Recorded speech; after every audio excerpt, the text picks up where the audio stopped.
mode pass Facebook am majji, mode pass address mail am majji, ko mi yejjitiɗe lawol ngol mi tokkata mi hefta mode pass am. To diga hande a sendiri be probléme may ɗo wata min hakkilo ngiyaɗe den katammi.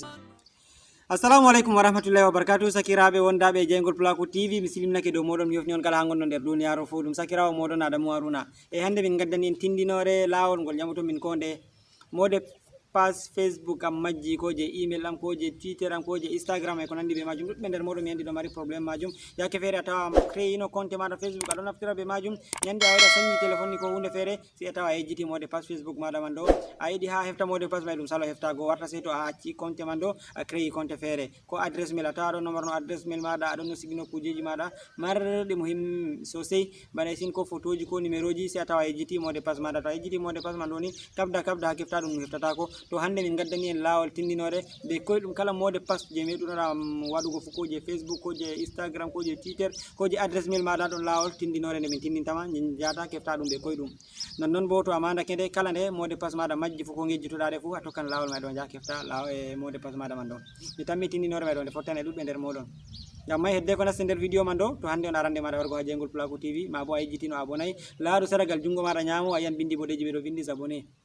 A habda abona a maɓɓita cloche de notification bo kungel fere banta lenguru a mema dow magel a yan ko garti yankon taton sai mema gel dow ta yejjita waɗugo like.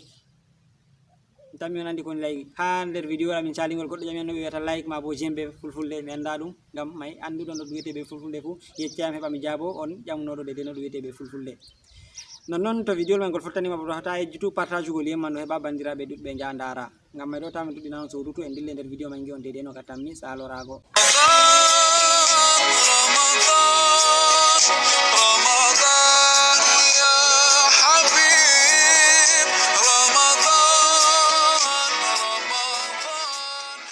Yawa sakiraɓe arande man ɗo ni to a wari a mari haje ha a yaha a lara kuje ɗo kode maɗa man ɗo majjunode mode pass maɗa, a nastan Google Chrome, da Google Chrome mi tammi moye fu téléphone muɗum mari Google Chrome, a lara ngel a wara mema dow magel banni,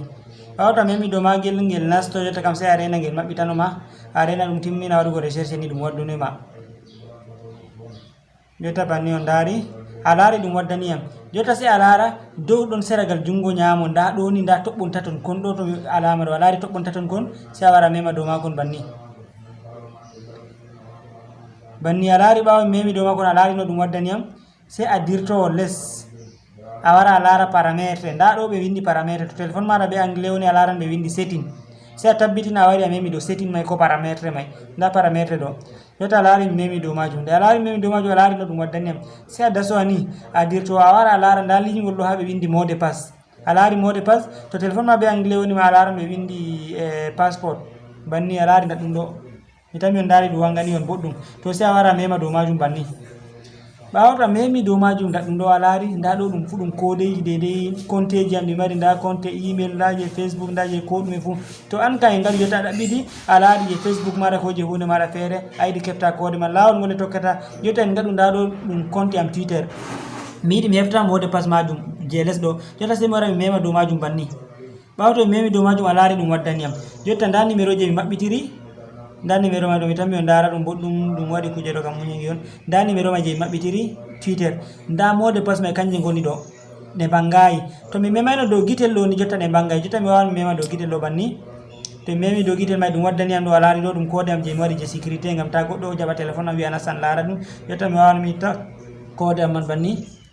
ɓawo to mi itti kode am man ɗo ɗum waddunoyiyam jotta banni, jotta to mi memi dow guitel ɗo ni kode man ɗe bangan, jotta to mi memanno ni a laari ɗum wangi, to an ma to ɗum waddanima to a memi dow guitel man ni a laran kode man ɗo, sai a hosaɗe a windaɗe ha ɗerewol, to a mari haji a koppode bo a wawan mema dow ɗo ni, jotta mi memi dow ɗo a laari ɗo ɗum holliyam kode man ɗo ɗe koppake, jotta sai mi hosaɗe mi yaha mi waɗaɗe ha mi mari haji fu, to ɗum je Facebook, to ɗum je adresse mail, to ɗum Twitter ko Instagram, kala ko marɗa haji fu to ɗo on lawol koygol ngol tokkata ngara ndara kuje ɗo kode maɗa man ɗo, nda luttuɗiji may a laari nda ɗo, nda je Facebook, nda je email ko nandi be majum ni, mi tammi on paami.